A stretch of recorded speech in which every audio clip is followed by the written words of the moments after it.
Hey guys, Wolfpack here. How y'all doing? I'm coming from Man Cave down here in Southeast Texas. I haven't been on putting out videos very much. I haven't been very good. I think maybe that YouTube don't really like my videos. They're not really getting out there as much. But I am on Gab and I do on mine. I'm going to post this one there. This one is an important one for my fellow veterans. Um, this is a message that needs to get out. So if you're not interested in this video, please forward it to your veteran friends. They need to be privy to this information. What this information that I'm getting ready to put out, I have researched and I have talked to my doctors, and this is what we've come up with. Basically, um, it's called KABUL Lung, and what this is that it is a chronicle, or God, what that means. Anyway, it's a bronchial infection that you get in your lungs, and it's irreversible. You can't repair the damage, and it only gets worse. The only recourse that you have is to sign up for a lung transplant. And if you're with the VA system, good luck on waiting on one of those. This particular, like I said, it's KABUL Lung. You can look it up. This particular, what the cause of it was, if you were in Afghanistan or if you were in Iraq during the war periods, you were exposed to burn pits. Now, KBR and Halliburton, can you say Cheney? They were contracted by the U.S. government to dispose of the wartime waste, and they were supposed to do it in a safe fashion. Well, it became deemable for them because there was so much that they just actually burned it in open burn pits. These burn pits ran 24 hours a day, 7 days a week.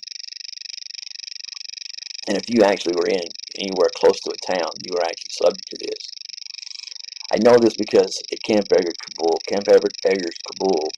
Afghanistan, my first 2 weeks there, I developed a cough and mucus, and then my nose was all, so I clean out my nose and it'd all be black and everything. When I spit, it'd be black. And you actually get sick, and they call it the Kabul crud. I think in Iraq, they call it the Iraq, um, um, the crud, because it's just like you feel crappy, you just get sick. And you don't get over that. You just get used to it, be able to function. So that was my first telltale sign that there was something wrong. And then I had a buddy who was a medic who they did air quality tests twice a day.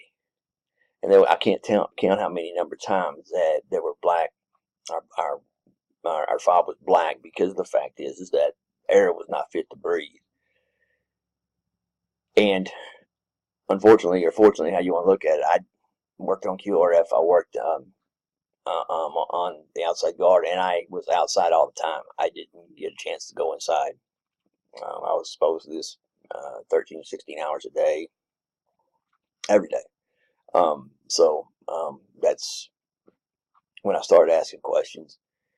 I got back, and I tried to maintain my PT schedule. I was training to go back again to Afghanistan, and I was training and keeping my PT scores up. That's part of being qualified to go back.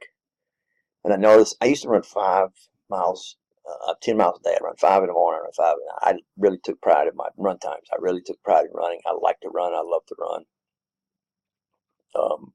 And it just was, running to me was just a way of just getting in my own little world. And fortunately, a lot of people can't do this, but fortunately, I could just run. And like Forrest Gump said, I could run like the wind. Wasn't very fast, but I could go a long way. Let's put it that way.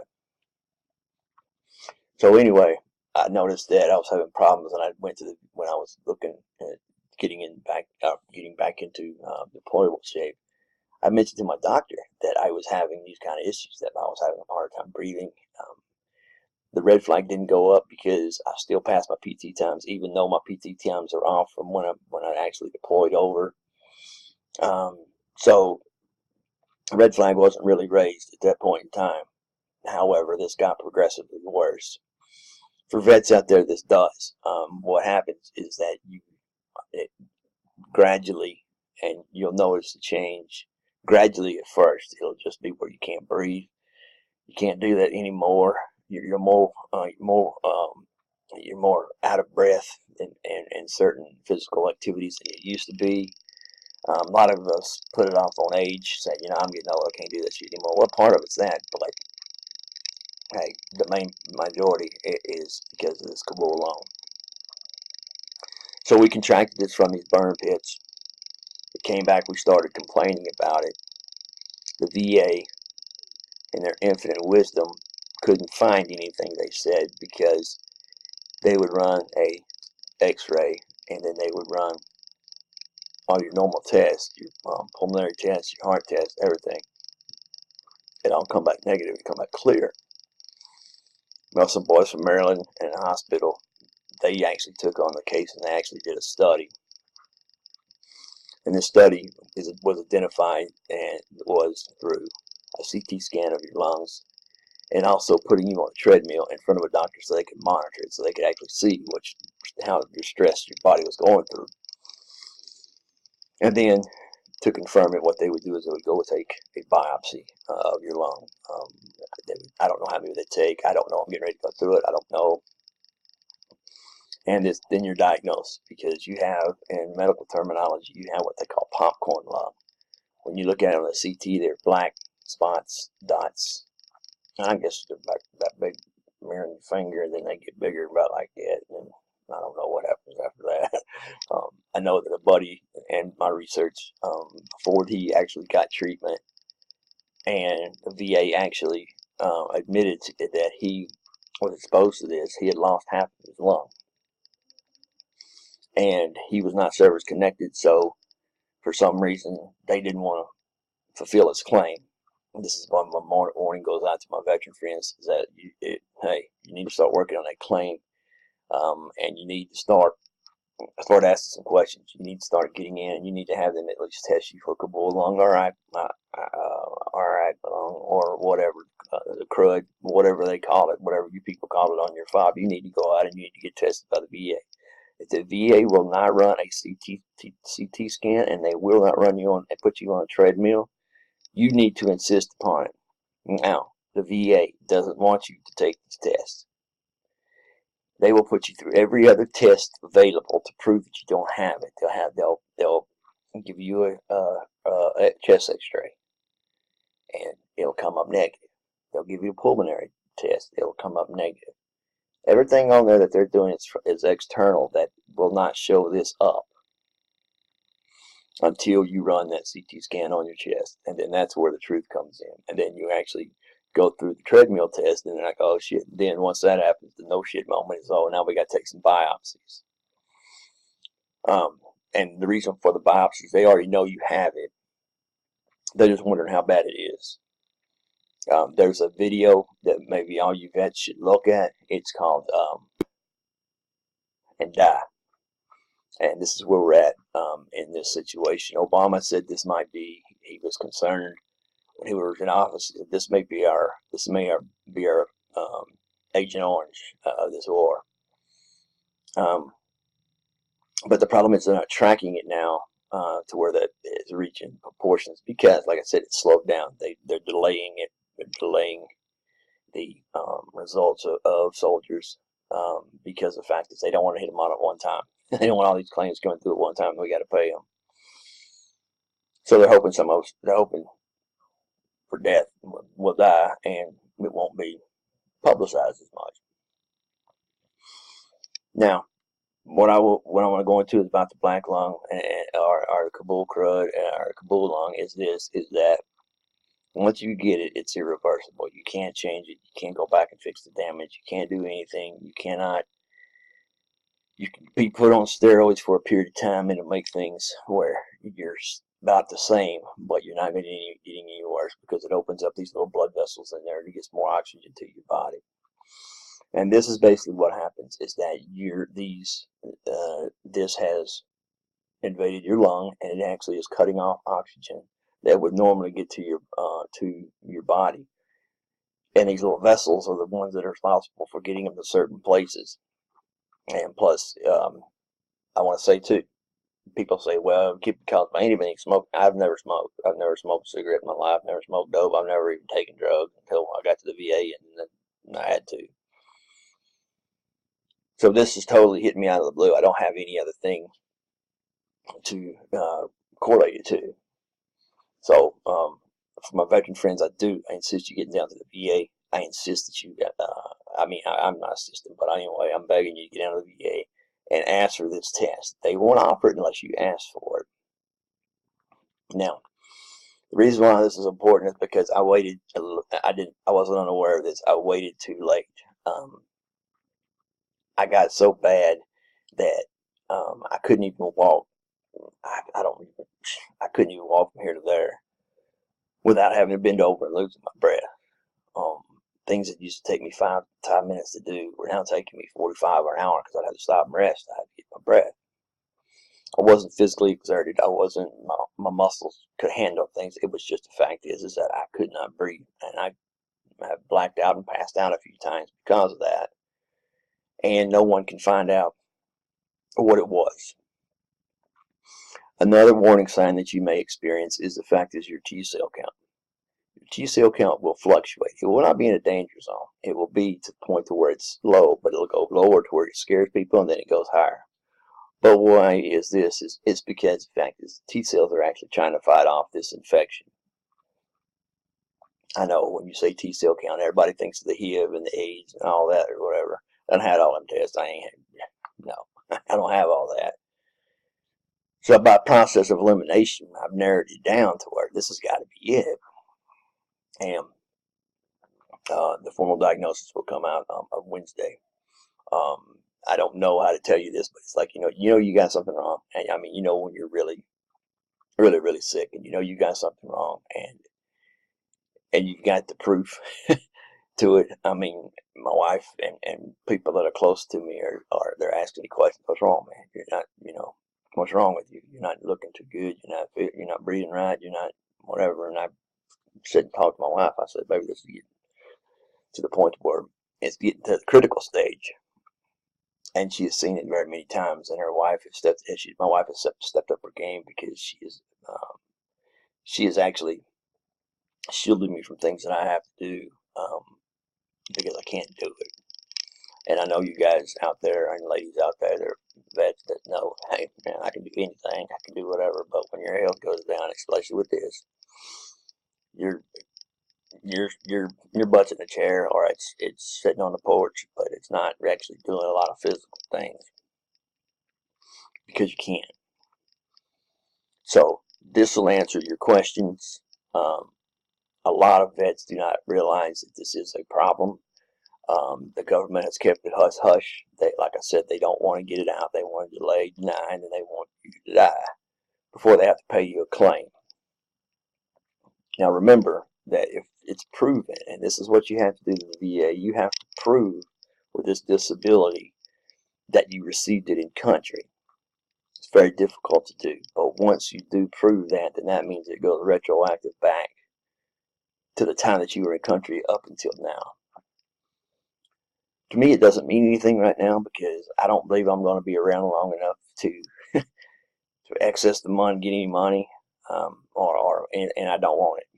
I just want somebody to tell me what's wrong with me. I really, it's worth all the money in the world and all the gold in the world. It's just to know why and why this is happening to me. Because you keep thinking every day's going to be better, and hell no, it don't get no better. So they gave me one of these asthma things to take and whatever. I have to take like 3 or 4 shots of it just to get where I can breathe again. So, and then they say if I go to the emergency room if it gets really, really bad. So my plan of attack is and I recommend this to all veterans. If you go to the VA and you're getting stalled and you got a 30-day appointment out, or you got appointment out there to get to see your doctor, I advise you to go to the emergency room and insist on your doctor. Look, I know what's wrong with me. I know I sound like a hypochondriac. I know all the stigma, but just say, look, I need a CT scan on my chest and put me on a treadmill, and this will tell you what's wrong with me. You have to go over that, and you have to specifically say CT test. Because if you don't, they'll just take a chest X-ray. It don't show up on a test on just a regular normal X-ray. This is important for veterans because we need to get in front of this because it's affecting more than we actually know. because the delay tactic of them actually just running tests up until running the CT test and running this test, it could take them up to a year, and they're just biding time. And this is one of those things that it's not just the VA, it's the government. The VA is instructed to do this by the government. So please, if you are experiencing, or at least get checked out, or if not, look under, just Google Kabul Lung. You can look on there, and there's some websites. You can look up the base where you're at. Like for me, example, I looked at Camp Eggers Kabul burn pits. It's what I looked up. Sure enough, it popped up on the list of places that I'm accessible, or there have been reports from there. There's also a black lung registry. You can type that into Google, type in black lung registry, and you can put your name on the list. What this is supposed to do is alert the government and the VA that you're having these symptoms, and you need to be checked out. There's not very many people that have signed up because guys, there's not too many people who know about this. They just suffer until the point is like this one guy. He lost half his lung. Another guy, he was dying. I mean, the kid's throat was all. I mean, and it was all because of this, because he couldn't get no oxygen. And it's to the point to where people are actually, it's ran its course to where people are actually getting very, very sick, and they're dying, and they're dying with no reason. Their autopsies are not showing why they died. They're not stating what the actual reason is. What they're doing is, oh, well, he died of lung cancer, or he died of kidney failure, or he died of this or whatever. Basically, what they're doing is by your lungs going out, it causes a lot of other problems with your body. So they blame it on that. They don't blame it on the Kabul lung. If I'm lying, I'm dying, guys. Please check this out. Please let your veteran friends know. If you know of a veteran and you know that maybe he's having a little difficult time breathing, or he's having a physical problem time that hasn't been identified, you need to get them, and you need to let them know that, look, there's more shit out there that we know of that is coming to light, and you need to go down and get diagnosed. The reason why I'm saying get diagnosed, I'm not saying it to get more money out of the government. I'm not saying that. I'm saying it that the longer you go without being diagnosed with a lot of issues, is the longer you do to your body, it gets to the point to where you cannot do nothing about it. I am very afraid that point has come up for me, because the fact is it's gotten so bad, and I don't know how they're going to reverse the damage. There's no treatment. There's nothing that I can find except for a lung transplant. I don't know how much time I've got, but I'm telling you, to be honest with you, if you saw me walking around the house, I just got me a damn walking stick, so when I do get dizzy and I almost pass out, I can lean on that stick until I come to. I've actually seen, and I've actually talked to individuals that have sent me videos that say, look, this is what's happening to me. You're right. And by saying this, they've gotten their friends and their veteran buddies to get down and get diagnosed with it.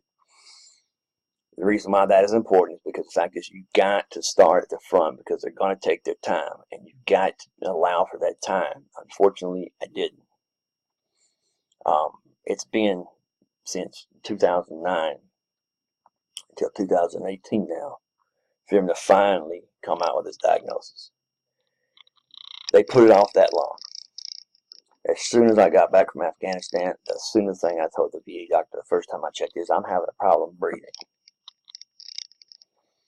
And I don't know whether they knew about this or whether they didn't, but there was, and there has been, warnings going out to Kellogg, Brown and Root, and Halliburton about this is causing problems for our soldiers. And they already went on the defensive and said, no, you can't prove it.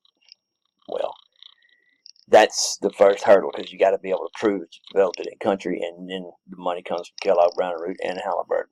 And it's going to be a long, drawn-out legal battle. Put this by the time that they win this battle, which is going to win, it's going to be long gone.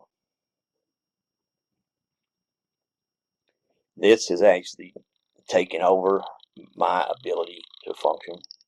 It has actually caused me to question things. Why was there never a test for this? Why was this brought up? Why did I have to suffer this long? And how did I get here?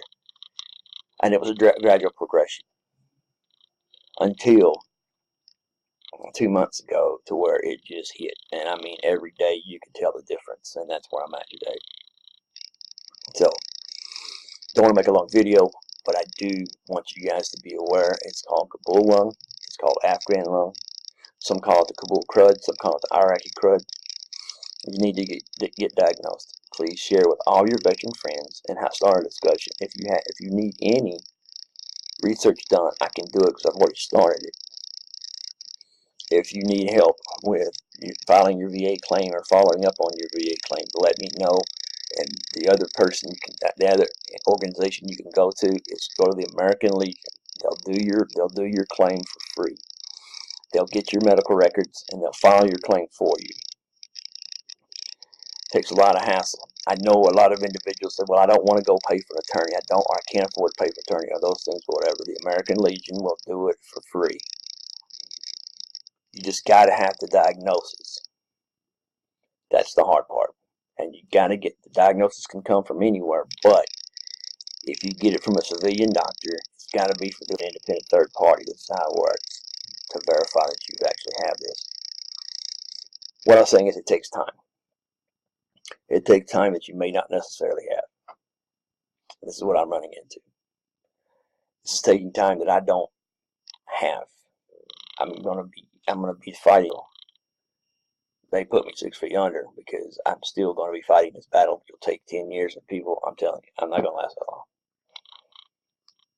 So, the reason I made this video was just to allow my fellow veterans to actually know, let people out there know that this is happening. This is happening because our government refuses to actually acknowledge it, and it refuses because the VA was not prepared for it. And they don't even know what particular test to run. And if they do know what test to run, they're not running them, then it's on them. I don't know the answer for all that. How the fact is, I know that it's killing veterans right now. And in the past, you've seen a veteran go before their time. This might be having something to do with it. So, take this information, do with it as you will. Please pass it on. I ask hello to my Minds people. I've been posting there. I've been posting on Gab. And my YouTube station, hell, nobody watches that because they keep airing them. When you go to the YouTube channel, you go on there, and some people you follow, they're showing videos a month ago or 2 months, and I know that they've actually had more live broadcasts. So slow down with that. Slow down information. If you can't censor it, then you slow it down. Then it doesn't really matter.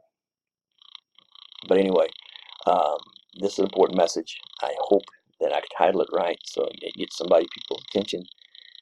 If you have any questions, please ask. If I don't know the answer, I will be in contact with my VA. Start on Wednesday, which is the 16th, and I will have some answers, definitely from the doctors. I will start updating you guys on my treatment, on what's going on with me, so you guys don't make the same mistake, and you learn from my experience. And I know how it feels. I understand exactly what you're going through, and I wish I had somebody tell me early on that I need to insist on these tests, because right now it's not going to do me good. I don't know how far it's going to transgress, and how quickly. I know it's going to transgress, but I don't know how quickly. So we're making that determination of what the course of research is right now, or the course of action is right now. Is it too late for steroids? What can I do? And if it's too late for steroids, then I'm just signing up for a lung. Anyway, you guys have a great evening. Oh, by the way, it's 5/12/2018. I might start putting date on my videos. I'm going to start making some videos targeted toward this, because it's affecting me, and it's going to affect my family, and we're preparing for the worst. We're hoping for the best. If you pray. If you don't, just tip your hat and say, man, more power to you and Godspeed. But just give me, if you got ideas, give me ideas on where I can go, what kind of treatments I can get that haven't been availed to me yet. And so far it doesn't look good. So anyway, I'm gonna make more videos because I need to get this word out. Maybe just one person, one veteran looks at this and gets diagnosed and they can get help. These videos are worth it to me. I don't care about the views anymore. No, I don't want your money. No, I don't want anything else. All I want you to do is just share and subscribe to the videos, and learn information that you can utilize that'll help someone that is in need of help, because our government's not getting around to it, and our VA's not getting around to it, and we don't have the time. Before they act, we're not going to be here anymore. So anyway, thank you guys for listening. I'll be dropping videos based on my progress or deprogress. This is the first one to actually let you guys know what's going on. And I will talk to you as soon as I get more information. And keep the powder dry. Keep the zipper zip and hammer hanging. Whatever. Oh, you can't go fishing in a buffalo herd. Throw that out. I'm out.